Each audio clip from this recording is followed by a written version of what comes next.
Good day, everyone, and welcome to this podcast session of Her Legal, Her Story.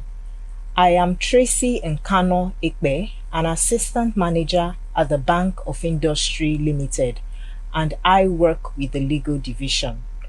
So on this edition of this podcast session, we have with us today Mrs. Folashade Alli. She's a senior advocate of Nigeria, a chartered arbitrator, a board director, a governance and corporate expert. She has about 4 decades at the bar since 1985. She leads the law firm of Folashade Alli Associates. She's a dual qualified lawyer because she was also called to the English bar, Lincoln's Inn, in 1990. Her LLB is from the University of Lagos, and she has a master's from the University College London in 1987. And she's a recipient of several awards as well, and she has advised the Nigerian government on several topical issues as well, such as gas agreements and the likes. You're very welcome to this edition of the podcast session. Thank you very much. So would seek to ask you certain questions for the upcoming females who would want to join the legal profession, and the young ones as well who would like to learn from this level of expertise. And we know that we have a lot of nuggets, a lot of wisdom to share with us because you are a very brilliant mind. So the first question. The SAN title is one of the most prestigious in the legal profession. But what was your journey like towards attaining it? The Senior Advocate of Nigeria. Thank you very much. Being a Senior Advocate of Nigeria, obviously it's one of the is the highest rank that any lawyer, especially if you're in the field of advocacy, would want to aspire to be. However, it's not a journey that's straightforward. For me, I would say that the journey was more of focus, faith, and perseverance. I say this because it took me nearly 38 years to become a Senior Advocate of Nigeria, having been called to bar in 1985. My journey was one of being focused from beginning. I was consistent. I knew where I wanted to go to, but it took me a while. I started as a lawyer, as a solicitor. In Nigeria, there is a difference between being a solicitor and being an advocate, which is someone that goes to court. So I started as a solicitor, working in Nkano body, which was one of the big law firms after I was called to bar and after I came back to Nigeria. And because of my children, I decided after a while to become an in-house counsel and went into working for the shipping line and started my law firm eventually about 22 years ago, 2002 to be precise. And initially I thought it was too late because all my mates then were magistrates and judges. But one thing I can tell you was that throughout my journey I was consistent. I was focused. I knew I could do it, but I didn't know how. So my law firm started and I was doing legal advisory, company secretarial. But after a while, what I know was that every client, every transaction I had to do, I ensured I put in my best. So the first was that excellence for me is key. Your integrity is also key, and your reputation. I'm like a clock. I get to my office every day by 8:30. And I don't leave my office until 5:30. That's my routine, and it's been since I set up my law firm. I was not deterred by the fact that maybe I was working with people that were slightly younger than I was, because by the time I started my practice, having sojourned out of the country for a while, all my mates had gone. But I was consistent, I was focused. It took me perseverance to become a Senior Advocate of Nigeria. But when I started the journey, the sky was my limit because I knew that excellence is key. You know, Aristotle said, excellence is not an accident. It's a choice we make. And that choice is your sincere effort and intelligent execution where you want to get to. So I'll tell you as an example, I hated traveling. I hated flying locally. I had to ensure, I knew I had to go for cases all over the country. So I braved it. I was scared initially, but I took the hunt by the bull, and I honestly overcame my fear of traveling, overcame my fear of saying I couldn't speak in public. I overcame a lot, but I had to work hard. And the message is really that there's nothing you can't achieve, but you need to set your mind and set your heart and be hardworking, and you can make it. Senior advocate for me is just a title. It's more of the fact that I'm at the pinnacle of my career, and at that pinnacle, you're a leader, you're a mentor, you're a role model. And I think my message really is that there's nothing anyone cannot achieve, so long as you set your mind to doing it and doing it right, and make sure that your integrity always is intact in anything you do. Thank you very much. Thank you so much, Ma. So from the first question, we can see that her journey is one of faith, one of perseverance, of being resilient, of being dogged, and of being tenacious to achieve her aim. Thank you so much, Ma. Thank you.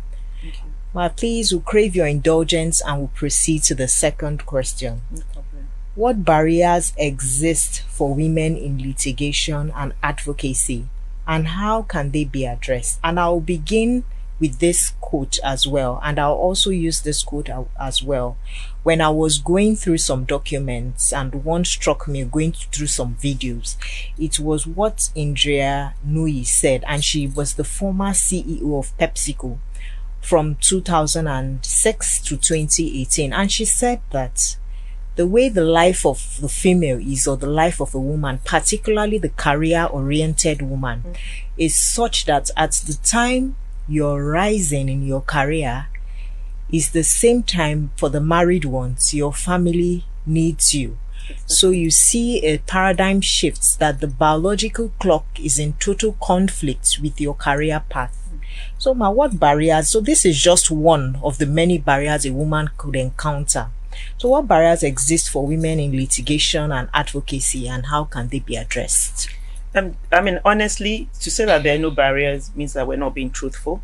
There are barriers, especially for women that want to pursue a career in litigation. It's sort of easier for a woman, especially when you're at that age where you're juggling between your family chores, looking after your children, looking after your husband, trying to build a home, and then trying to also build a career. So it's sort of easier for you to want to just do the easy job, which is be in-house or do solicitor's work. Because going to court in Nigeria is honestly not easy. You get to court, the courts are not sitting, or because you're so junior, you're the last to be called, you spend the whole day, eventually is adjourned. So there are those subconscious, I would say, barriers that people don't talk about. And I'll tell you what I mean. An example is, it's not stated, but they just think that women, you're so frail, you're fragile, you can't handle some areas of law. So some areas subconsciously are just sort of dedicated to men. Election petition, how many female lawyers do we have that actually handle such cases? When it comes to criminal law, you see us, you give us all the women, you can do rape, sexual assault, conspiracy. But when it comes to murder cases, they believe you can handle it. So they are subconscious. You're just given those sorts of soft skills, those cases that they think, oh, women are good at doing, divorce. Oh, you see a lot of women that are female lawyers there. When it comes to like insolvency, a bank wants to take over someone's assets. They believe, oh, you must be mature, a man can do it. So those are subconscious, but truly it happens. But I believe that it's gotten to a stage where we as women need to also realize that there's nothing we cannot achieve. There has to actually be an institutional shift in the mind of everyone in law, especially in Nigeria, where women are actually allowed, one, to choose. You can't tell me that I can't do an area of law. I can be a receiver, and I've done it, and I've done it well. So there has to be that conscious effort on everyone's side to actually allow us to be flexible in our choice. Let it be that I've been asked that, oh, can you handle this particular case? And I reject it, as opposed to you just assuming that because I'm a female, I can't handle an area. That needs to change. Two, women also, I mean, we're women, and the biological, you just made that point clearly. When, especially in our era, I mean, now things have changed, and you guys are really fortunate, the younger ones. We now have flexible hours. There was nothing like that in my time. I remember I used to live in Apapa, worked in Moloni and Nkano body, have to pick up my children in Ikoyi, and then juggle with my children, driving all the way. On the way, I'm trying to buy carrots that I'm going to use for because there was no house help, for my salad, and then buy onion for the soup. Get home, this same woman that has worked from 8 to 5, put the children to bed. But now, you guys are really, I really mean it. The era we're at now, there's no excuse for any female not to be able to achieve where they want to get to. There's flexible hours now. There's more consciousness. Awareness was key. In our era, I don't think we even knew our rights as much as people do. And that's why I really like, this sort of, opportunities that WIMBIZ is given to women to understand and to realize your potential and the fact that you have a right and that you can do it. That was not there in our era. But now, you can actually be who you want to be. Nothing is stopping you except yourself. And that mind shift must be there, where we all realize that there's nothing you cannot achieve. Just know that your children are there. We're lucky now, we have support system. Companies have creches. You can bring your children. So there's so many things. I mean, Bank of Industry is known for that. And a few other, even law firms are doing that now, where we actually cater and respect women and still respect that, yes, they do have their children, but they also need to build a career. So the biases are numerous, but I believe that we need to, as women, also try and talk about it so that people realize that these biases must be overcome. And also, we also need the men to appreciate that they also need to work with us. And we also, as women, must support each other. And that support system is what I think is key also in us trying to overcome, the biases that are there. And the barriers, I believe, they're there. If you look at the number of women that are senior advocates of Nigeria, we're less than 5%. That, for me, needs to change. Where you have over 850 senior advocates of Nigeria and less than 50, I think we're now about 60 as senior advocates. That shows that the gap is wide and it needs to be bridged. Yes. Thank you very much. Yes, thank you so much, ma. So what she has shared with us, that women that they tend to put women in a box. They tend to stereotype women. Exactly. Oh, you can go for the soft skill cases like divorce matters and the rest, and the technical ones are left under the purview of the men. And the learned SAN is telling us that these things need to change as well, because women get more support. I mean, there's remote work now. There's remote work in some organizations. Maternity leave has increased. And I'll speak, if we are going internationally, I can say for a fact that in the UK and Canada, maternity leave has also increased as well. And now I think you have the effectiveness of FIDA as well, pushing forward for women's rights as well. So it's made a lot of things a bit easier for the woman, as opposed to when the learned SAN was just cutting her teeth and then in practice. Thank you very much, You're ma. welcome. So, ma, can you share a case or advocacy experience that transformed your perspective as a lawyer? I think they're numerous, but I believe that one that readily comes to mind is a case where I actually was appointed as a receiver. In this particular case, there was a client that was owing a bank substantial sum, and obviously pledged his property as security.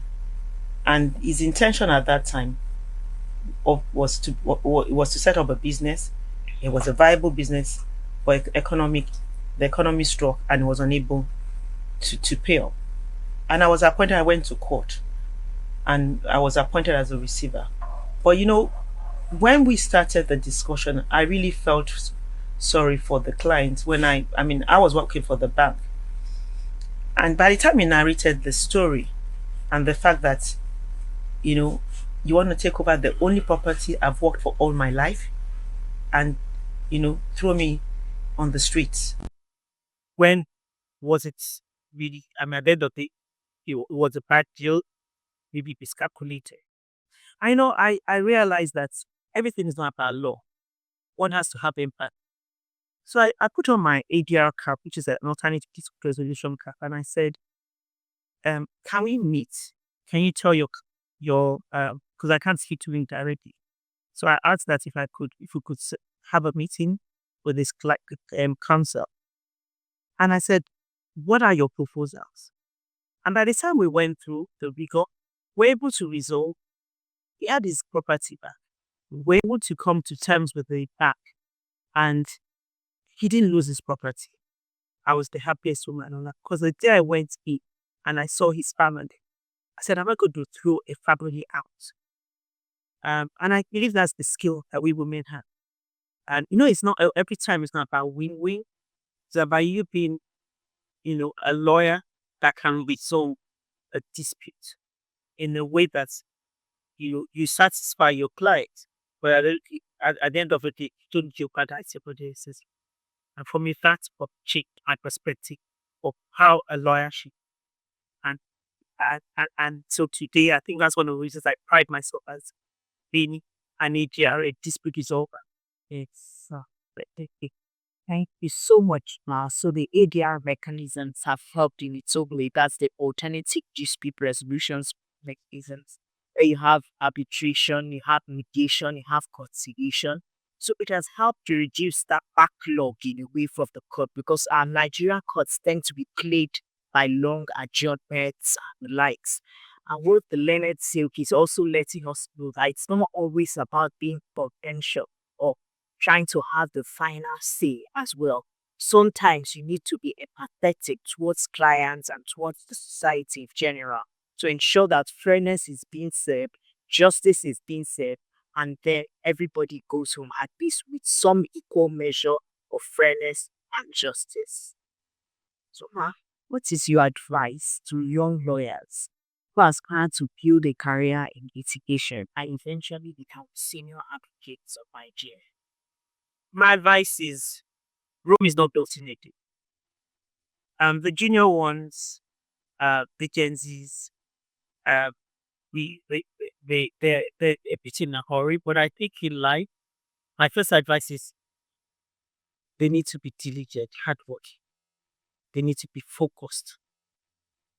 They need to realize that They've just started a career and it takes a while to build up experience. What we learn in the law school and at the university is not what actually plays in reality. And I believe that being diligent, having role models, having mentors are extremely important in building a career. Where I am today, I still have mentors. They still teach you the ropes of how and what is expected of you. So for the young ones, who is your role model? What are you looking for? Where do you see yourself in 10 years' time? You must set a target. You must have your yearly appraisal of yourself, your goals, and where you think you would like to see yourself in another few years. And who else is better to do that than somebody that can be like your accountability partner, somebody that you can talk to, somebody that has gone through it, has regrets, and can tell you that don't make the mistake I made, because it could have been done in a better way. So role models for me are extremely important for all the young ones. You must have mentors. And the mentor-mentee relationship is actually a quick pull, because we also learn from the young ones. And when you have a mentor and a mentee relationship, it actually assists in you achieving your role. And for the young ones, integrity and your reputation is key. That's your asset. It's the only asset you have. Make sure in anything you do, your integrity is intact. Because when people want to recommend and you've made a mistake with a client, unfortunately, that news goes round. So make sure that in your practice of law, you also ensure that you have integrity. The reputation of a lawyer is extremely important. As we know, it's a noble profession. So for those lawyers that want to embark on litigation, do not give up. Now the courts, the backlog has been, actually there's been a lot of decongestion of the cases. So hopefully in another year or two, we won't see the backlog. And with technology and e-filing and all the various innovations that's being made, I believe litigation would be one of the best areas of law that any lawyer can get into. And we must realize that there's nothing that's too difficult or impossible to achieve. So please don't give up. Don't be daunted by the fact that the courts at the moment have backlog. Don't be discouraged that your case is adjourned. Just persevere. Keep at it. Realize that you have a goal. So the client that's giving you a case, you need to encourage them that we will soon get our judgment. But make sure also that you know your rules of professional conduct, so that in court you're courteous, you're respectful, and your character speaks for you, because that's what will take you to where you want to get to. Thank you very much, Ma. She has also explained the need for us to be conscientious, hardworking, and preparation for your matters before appearing in court as well. So, Ma, a book or podcast or resource that has inspired you? The book that has inspired me is actually a book called Impossibility Made Possible by my father, Ekpe Babalola, Senior Advocate of Nigeria. My father's book is a book that is a must read, because that book talks about his background, the fact that he didn't go to school, the fact that he thought he was going to be a farmer for life, and how he took his books and read in the farm, and how he taught himself and became a lawyer. And today, there's nothing my father touches that doesn't become gold. From him being a self-taught man to becoming a senior advocate to becoming, at 80, he decided to set up a university and is now number one of private university, Ekpe Babalola University, Abuad in Ekiti. He's a farmer, is an entrepreneur par excellence, and that is the person that's my role model and mentor for life, because he's taught me that there's nothing I cannot achieve. That's why you see me at 60. I've just started my career, and I can tell you that it is just the beginning. At 60, I've just become the chairman of the section on legal practice of the whole Nigerian Bar Association. And I just keep marveling at God, because what I've learned is that there's nothing you cannot achieve, but God must be with you and God must be on your side. But you yourself must realize that there's nothing you cannot achieve. That book just talks about his biography for his life, but it's also very inspirational. And from it, I've learned a lot, and I keep learning because it inspires me. And we must have people that inspire us in life. And I believe that that book has been my own, like, apart from my Bible, which I read, but it's also like a book that I recommend for anybody to read, because it really just talks about the fact that you can achieve anything once you set your mind to it, and you're very hardworking. My father still is hardworking. At 97, he still goes to work, and he's still at work till 11 a.m. p.m. every night. And that, for me, is a book that I would recommend to anyone that is a lawyer and wants to achieve, because it talks about all his cases and how, he started working, and because of his reputation, everyone wanted to use his services. Thank you. So, ma'am, what's one piece of advice for aspiring lawyers or women in leadership? I mean, a lot of females are being called to the bar, keep calling them to the bar in recent times, and in particular, in this year in particular. And I was reading from one survey as well about you have about 68% of women who are lawyers in the public sector, but very few as senior advocates of Nigeria, as you had earlier highlighted as well.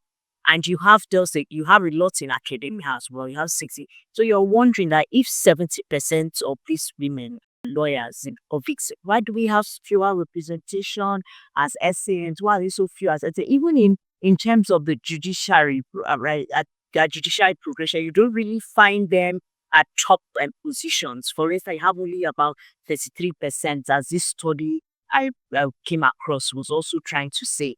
So one piece of advice for aspiring lawyers, or several pieces of advice, doesn't mean for aspiring lawyers or women in leadership.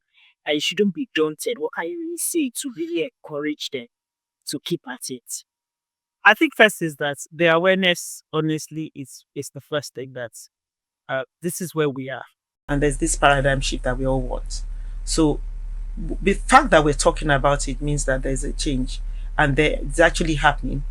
In the past, there's also the problem with women also thinking that, well, it's easier, let me just stay in the public sector and I can rise. But things are changing. For the first time, we have a first lady, woman chairman in one of the branches of NBA. It's never happened. Uchenna Akingbade. We have women now as CJ. I mean, we've had it in the past. So I honestly believe that women now understand the fact that they can and are capable. We also have Onyeka, who is aspiring to be the president of Nigerian Bar Association. It's never happened. We've only ever had one in the past. So my advice to all women listening are as follows. First is that dream, and dream big. Don't be daunted by the fact that, and don't look at statistics, because statistics are really changing and changing fast. So you can be that model. Get people to inspire you. For the MBA, when I was head of advocacy, I started something called Inspire, an Inspire series where we have those women that have achieved, like Mrs. Ira Balogun, which is such a phenomenal woman that inspires, the first Attorney General, that we ever had. Tell you about their story and tell you how they came to where they are. Chief Mrs. Folake Sholanke, all these sorts of people. These Inspire series are very good. So for the young ones, get people that inspire, speak to people. And what I say to people, never stay near people. Anyone that's negative, I shy away from that. I don't want anybody telling me, oh, what are you doing at 60? Your mates are retiring. I said, those are my mates. But unfortunately, I've just started life. So I don't stay near people that are negative. Go to people, those that have positive vibes. Those people that when you talk to will inspire you and let you even realize that, oh, you haven't done anything. You have so much you can achieve. If the men are achieving at 70, why are we all, at 40, 30 thinking we can't make it? So for the young ones, please dream big. Because when you dream, you must have a dream to want to achieve it. So if I stood in my house and I didn't start acquiring those cases that I need to become a senior advocate, I can't be. I realized this is where I have to get to. And I dreamt and I said I can do it. I started late. I'm a late starter, and I'm proud to say it, because I had to look after my kids at the time. I was sort of put my career on pause. But for the young ones, please don't put your career at a pause. Just fly, because you can do it. You can get there. And for the young ones, you must work hard. Women can multitask, and that is what advantage we have over men. I tell men, give them two things to do at the same time, they've forgotten. So because we have that skill, God has given us the ability to multitask. Multitask can do anything. A woman will be the same person that is trying to get her child ready, is on the phone, and at the same time trying to maybe set up an appointment, and is talking to a client, has 4 things to do, and they achieve all. So we have the skill. Please use your skill well and be confident. You must be confident, because there's no fear. You make a mistake, pick it up. It's a mistake. We're all human. And I tell people, when you shy away that, oh, you don't want people to laugh at you, it doesn't matter, let them laugh. When you make a mistake and you realize you made a mistake, then you become better. So please, let's not be shy. Let us be brave. Let us achieve where we want to, because you can make it if you try. Thank you so much, Ma. So this is a word out to our young bees and women in particular, that you just need to be tenacious. You just need to be hardworking. personally, I learned a lot from my mother, who retired as a justice of the Court of Appeal, Honorable Justice Philomena Ekpe, and I saw from her dedicated nature. I mean, working long hours, she would spend long hours, and at the back of my mind, I'm like, if at this age she's still up all night writing judgments and the rest, so it shouldn't be a barrier to anyone. And she did this while raising us and keeping a home and keeping a marriage as well. So thank you very much, ma, for sharing your insights with us. How do you use your influence as a senior advocate of Nigeria to promote equity and fairness in the profession? Thank you. I think that is something I pride in. You know, when you're a leader, and a leader must lead by example. So what I've done in the past 10 years is to use my position as a leader to continue to inspire and to continue to ensure that anytime I'm given an opportunity, I always make sure that I put my woman forward. The problem is that we don't even find the woman. So you're looking for women to put in positions. So now, as the chairman of section on legal practice of the NBA, there's numerous positions. I ensure that every committee must have women, and not just women. If possible, they should be lead, because there's no reason why it should only be the men. So every opportunity I have, I ensure that women are treated equally as the men. That's the first thing I do. The second is I inspire. I've realized that most people don't even know that maybe they're shy.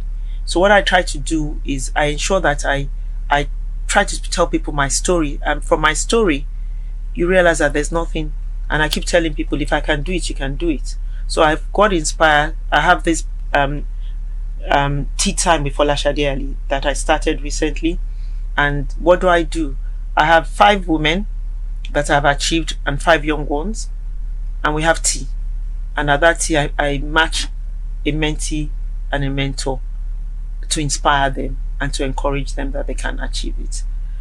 Sexual harassment policy is also an area I pride myself in. When I was head of advocacy, I realized that our women are actually sexually harassed in the workplace. NBA did not have a policy, and I ensured that my committee drafted the first sexual harassment policy that the NBA ever had, and now it's been adopted. So every opportunity I have, I ensure that I try to, I'm not an activist, but I try to ensure that as much as possible, I fight for my women. I also tell women we must encourage each other. So every opportunity I have, if I see anyone and I can advise, I try and match them with someone that can help them, even if I can't. My office, I think if most people come there, we have over 70% that are women, and I'm happy to say so, and I'm proud of it. I have friends that had retired. I brought them in. I said, join me. Don't retire and be at home. They're managing partners. 2 of my colleagues just joined my firm as managing partners. They had retired. You can't retire at 63. So every opportunity I have at MBA and wherever I find myself, I try to ensure that the women also have a stay in anything I'm doing. Especially now that I have a platform, and the platform is great. I mean, the whole of the federation, all branches of MBA on the section of legal practice, we're supposed to be the one leading it. And I ensure that I use that platform well. We want to be seen, we want to be heard, but we want to also realize that we can make a difference. And that difference can only be done if we're united and if there are more joining us. The women also have a problem. Most of us shy away and we can't be seen. So I will advise that women come out more and put themselves out more, so that we can all make a difference and be impactful to the next generation of lawyers who unfortunately are not very happy with the profession. So how do we encourage them? The pay salary is one of the problems we have. Remuneration is very bad. So nobody wants to be a lawyer because they're not being paid well. And that needs to change. If not, we're going to lose all the female lawyers. Thank you very much, Ma. So any final thoughts or messages for our viewers who are watching us, our delighted viewers? I mean, you don't get to see this Amazon all the time. She's neck deep in work. So any thoughts or messages? I think just about the fact Yes. that anything you find doing, do it well. I pride in saying if you go to my office, the first thing you see is that hard work does not kill, indolence does. Excellence for me is key. So my work, my is that anything you find doing, even if it's pro bono work, make sure that you do it excellently well, so that that determines your destiny, because it's your choice that determines where you get to. So if you decide that if you're given a task, I have someone, she came to my office, she was a cleaner, but today she's probably she's like my PA, because I saw that every time she's given a task, she does it excellently well. So for everyone watching me, make sure that every opportunity you have, you make a difference to whoever it is that you see. So the Inspire series was under the Nigerian Bar Association Women's Forum Advocacy Committee, and I believe it's still going on. We started it about 4-5 years ago, and for the tea time, I randomly just I tell the young ones in my office, look for 5 women, and we do it periodically every quarter. And then I look for 5 women that are my friends that I think can inspire, or those that are my seniors. So like one we had Mrs. Folashade Alli, Mrs. Rufai, a few of the lawyers that are doing very well with the young ones. And so it's continuous. We're going to start in January, and in hotel for buying small, it's 5 at a time. Or the big one is the Inspire series, which is done by the Advocacy Committee of Ekpe Women's Forum. Thank you so much, ma, and thank you to our viewers as well for listening in. I'm sure we've definitely learned a lot from this Amazon here. So thank you so much, and please pay attention. Thank you. Thank you very much, and thank you for having me, Winbiz.